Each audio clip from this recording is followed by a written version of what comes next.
Vamos a continuar en estas últimas dos presentaciones hablando de lo que tiene que ver con herramientas de investigación visual, pero a través de métodos computacionales o métodos digitales o utilizando software o computación.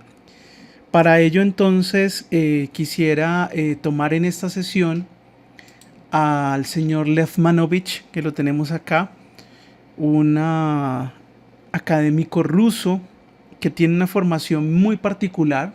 Es un hombre de 60 años, pero que eh, en su infancia se crió en Moscú. Allí tomó cursos en bellas artes, en arquitectura, aprendió algo de matemática y va a ser muy interesante porque él cuenta toda esta historia en un texto muy famoso publicado en el 2001 que se llama The Language of New Media o El lenguaje de los nuevos medios, que lo publicó Paidós en español. Cuenta como todo su recorrido y por qué hace un libro como el que escribe, y él cuenta de forma detallada cómo tuvo un interés muy particular por lo que tenía que ver por la imagen en movimiento, la animación, el cine, pero luego su vida lo llevó a tener una formación en Estados Unidos en los años 80, en una maestría en ciencias cognitivas, luego un doctorado con Mickey Ball, una famosa académica neerlandesa, donde hizo un doctorado en estudios visuales en la Universidad de Rochester en los 90. Entonces digamos que el tipo tiene una capacidad muy interesante de un cerebro muy racional sobre la computación, la programación, la matemática, los algoritmos, pero por otro lado tiene una cultura visual muy amplia y aparte es un fanático del cine y de los medios digitales. Él es el autor de nuestra lectura de hoy. Sin embargo, quisiera hacer algunas referencias con respecto al trabajo académico de Manovich para poder entender a cabalidad lo que él plantea en este capítulo que hemos leído para la sesión de hoy.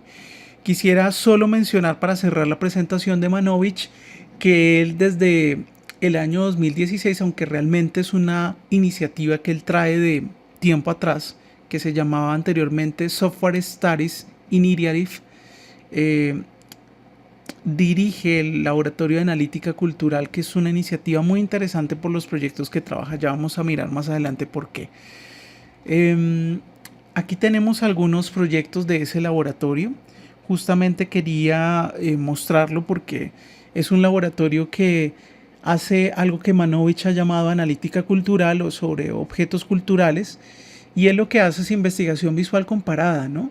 Es decir, analiza una serie de artefactos culturales, en este caso, por ejemplo, pinturas, como las pinturas del arte moderno de Mondrian y Rothko, es decir, hace un comparativo entre dos artistas.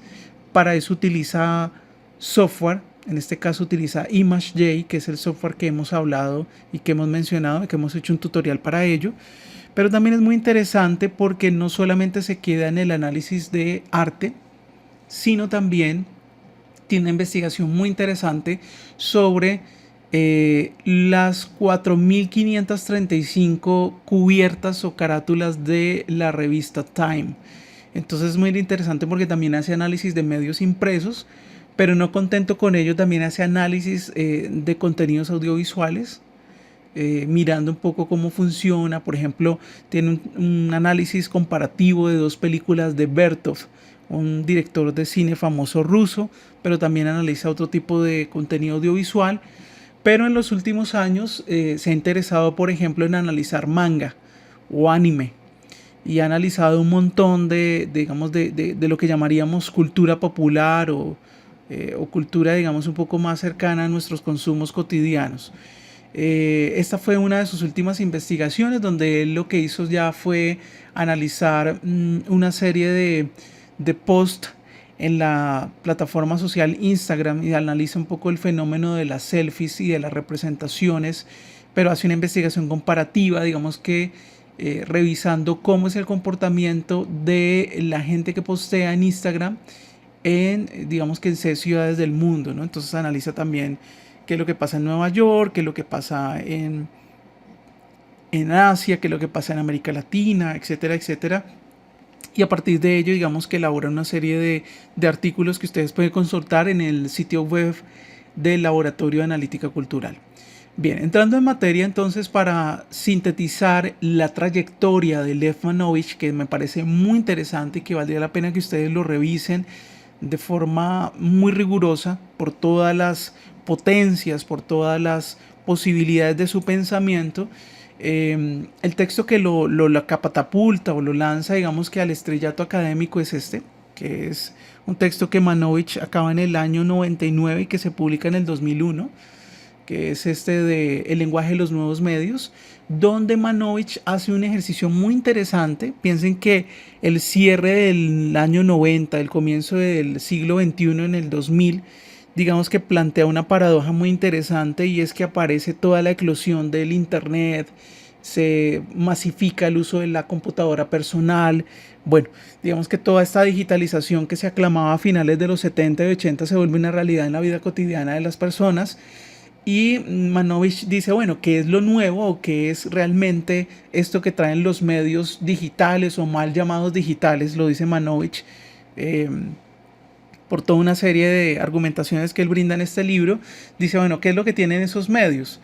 Y lo resume en 5 principios básicos que valdría la pena que ustedes pudieran revisar, que son principios que son muy interesantes. Lo resumo: es el principio de representación digital. Dice, cualquier elemento, cualquier objeto que aparece en la computadora o en un medio llamado medio nuevo o medio digital, tiene representación digital, es decir, es una representación numérica. Cuando hablo de representación numérica es que las imágenes en una computadora no son imágenes, son datos, y si son datos son numéricos, ¿no? Binarios, etcétera, etcétera. Es decir, los objetos se convierten en datos. También habla de que en los nuevos medios eh, tienen algo particular, que es la modularidad. También algo que lo vivimos a diario es que tienen procesos de automatización, ¿no? Desde el corrector de ortografía que tiene Word, son procesos de automatización, ¿no? Tienen procesos de variabilidad y de transcodificación. Digamos que esos son los principios que él plantea, que me parece muy interesante frente a lo que llamamos old media o viejos medios, ¿no?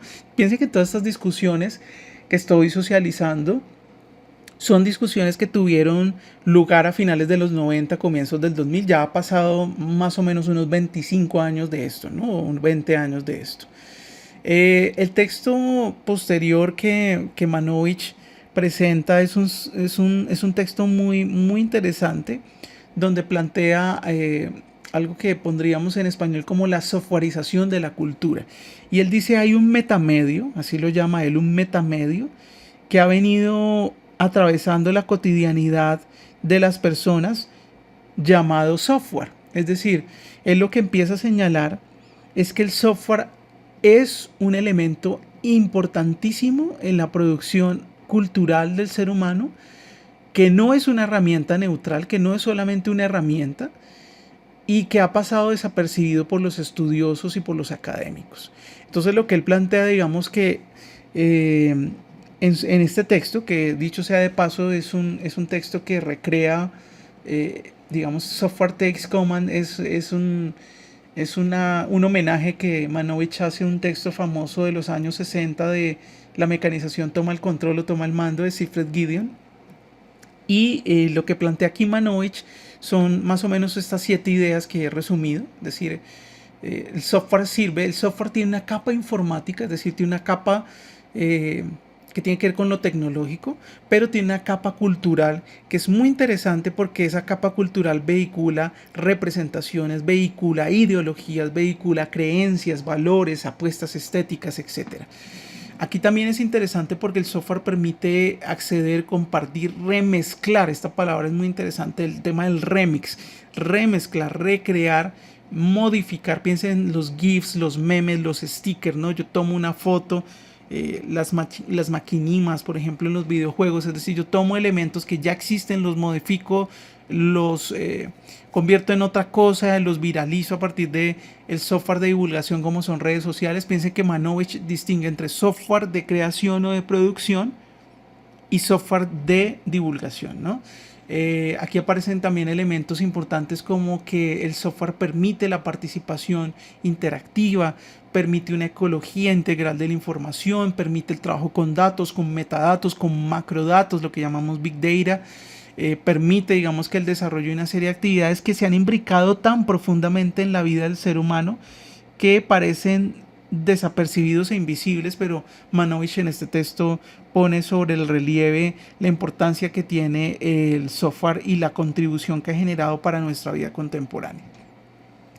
Quisiera para ya finalmente llegar al capítulo del libro, que es un libro o un manual publicado por Oxford sobre sonido e imagen en medios digitales, ese capítulo que trabaja Manovich. Quisiera mencionar que en este texto lo que hace Manovich es hablarnos principalmente de la emergencia de algo que se llama las humanidades digitales, que ha sido un tema de debate muy interesante para el contexto anglosajón, pero también por supuesto para América Latina, lo que tiene que ver con la inclusión de herramientas digamos que computarizadas, digitales, software, aplicativos que permiten acercarse de otra manera a los datos y a la información, y en este caso a la investigación en ciencias sociales, y digamos que también advertir qué posibilidades, pero también qué problemas genera el trabajo con volúmenes altos de datos, ¿no? Piensen que una cosa es el trabajo que hace un investigador de forma solitaria, incluso sin mediación tecnológica, y otra cosa muy diferente es tener un software como Envivo, como Atlas T o cualquier otro tipo de software SPSS que permite, por ejemplo, un procesamiento altísimo de información, ¿no? Y algo que va a resaltar Manovich en este capítulo es el valor que tienen las técnicas de visualización para el trabajo con la investigación. Y aquí quisiera mencionar algo muy potente, y es Manovich hace una decisión, es decir, hace una claridad frente a lo que implica trabajar con objetos nativos, es decir, objetos que ya son digitales por sí, por ejemplo, como las imágenes o los posts de Instagram o de Twitter o estas redes o plataformas sociales de conversación, o trabajar con objetos que son digitalizados, como lo que ha pasado con este furor de archivo que en los últimos años nos ha visto abocados a que hay toda una serie de bibliotecas de instituciones públicas y privadas que han digitalizado una serie de colecciones, no solamente colecciones visuales, sino colecciones cinematográficas, colecciones sonoras, colecciones fotográficas, etcétera, etcétera, ¿no? Digamos que de eso podemos hablar un poco. Ahora bien, ¿cuál es el valor que le da Manovich a la visualización y qué aporte, digamos, nos genera para nosotros como investigadores de representaciones y como posibles académicos que nos interesa la investigación comparativa? Digamos que las técnicas de visualización tienen algo muy particular porque nos permiten no solamente formularnos diferentes tipos de preguntas, sino acercarnos a la información de otra manera. Tengan en cuenta que una visualización en sí misma es una interpretación o una representación en sí misma, pero nos pueden ayudar a conducir a otro tipo de entendimientos, a otro tipo de acercamientos que no necesariamente son ese tipo de inferencias o de investigaciones que normalmente hacemos, ¿no? Entonces digamos que el valor de la visualización para Manovich es fundamental en todos sus procesos de investigación porque le permite hacer procesos de visualización de la información y poder encontrar no solamente patrones de similitud y diferencia, que es lo obvio, sino encontrar diferentes resultados y hacerse diferentes tipos de preguntas. Aquí tenemos justamente una visualización que hace Manovich de su trabajo en Instagram. Si se dan cuenta, es una serie visual que claramente tiene un patrón, en este caso cromático, y es el patrón del azul. Pero digamos que este tipo de visualizaciones le sirven a él como un pretexto para acercarse a formularse preguntas, a tratar de encontrar elementos que no necesariamente se ven cuando yo veo las imágenes o los materiales o las colecciones visuales de otra manera, es decir, de forma uno a uno, de forma solitaria, sino que aquí él propone otro tipo de trabajo. Otro elemento que Manovich plantea dentro del artículo y que él pasa muy por encima sobre él, pero a mí me parece que es interesante y está en la página 258, es la materialidad que tienen los medios, no solamente los viejos medios o los los medios tradicionales, como los libros impresos, por ejemplo, sino la materialidad que tienen los medios digitales, ¿no? A veces pensamos que los medios digitales, al ser digitales, son inmateriales, pero no es tan cierto, ¿no? Digamos que es una idea que también Manovich y otros autores van a discutir. Sin embargo, aquí lo que me interesa señalar es que normalmente cuando los expertos, por ejemplo, en literatura, o los humanistas digitales, o los historiadores que se meten con este tipo de trabajos, o los comunicadores, normalmente analizan los textos, dice Manovich, desmaterializados. ¿Qué quieren decir eso? Que analizan los textos sin los paratextos, es decir, sin, por ejemplo, elementos como los colores, el interlineado, el diseño del libro, las márgenes, el material. Recuerden que un medio impreso tiene una riqueza y unas particularidades que a veces son, digamos que no tomadas en cuenta por los investigadores y por los académicos. Y aquí hace una alerta muy interesante Manovich con respecto a la necesidad de estudiar también la materialidad de estos medios o de estos objetos de investigación. Las posibilidades de trabajo que permite la investigación mediada por tecnologías, por software, por herramientas digitales, por métodos computacionales, pues claramente es la posibilidad de hacer visualizaciones. Muchas visualizaciones digamos, pueden ser estáticas, pero otras pueden ser interactivas. Interactivas es que pueden actualizarse dependiendo de las modificaciones a las variables y las categorías que yo tenga de los datos. Eso lo permite desde un Excel hasta un Tableau o software más sofisticados. Lo otro es que me permite explorar diferentes y grandes colecciones de datos, no solamente imágenes, sino también videos, también textos. Me permite medir las propiedades de los objetos, me permite buscar patrones o encontrar patrones, ya sea por géneros, estilos, características, ¿no? Esto aquí me recuerda un poco a lo que vimos con Griffin y Mula con respecto a la investigación visual comparada. También me permite cuestionar las categorías con las cuales hemos hecho investigación. Me permite crear mapas alternativos no solamente con los datos, sino también con los metadatos. Recuerden que las imágenes tienen metadatos, cuando los objetos están computarizados tienen metadatos. Es decir, cuando yo tomo una foto en mi celular, inmediatamente mi iPhone genera una serie de metadatos donde dicen, por ejemplo, el día en que yo la tomé, la hora en que la tomé, la iluminación, el lugar donde estaba, con quién estaba, porque incluso tiene reconocimiento facial, ¿no? Entonces digamos que todos esos metadatos o elementos que aparecen dentro de los archivos son interesantes porque yo también los puedo cruzar. Y también puedo desarrollar nuevas visualizaciones para compartir mis hallazgos y trabajar de forma colaborativa incluso en otros espacios y otros tiempos, es decir, de forma asincrónica. Quisiera digamos que ir cerrando mencionando las fortalezas y pues algunas debilidades que tienen este tipo de abordaje con herramientas computarizadas o herramientas digitales. Dentro de las fortalezas, por supuesto, está el acceso directo a la información, el trabajo, digamos, con los datos, que me permite en muchos casos evitar esa construcción artificial que a veces uno como investigador hace. Es decir, cuando uno investiga, normalmente a veces uno termina claro, construyendo un corpus de trabajo, pero a veces ese corpus está sesgado, ¿no? Es decir, ese material que yo he recuperado, pues lo he recuperado con unas intenciones, lo he recuperado con unos sesgos y a veces pues eso no genera, digamos que, una objetividad en la investigación.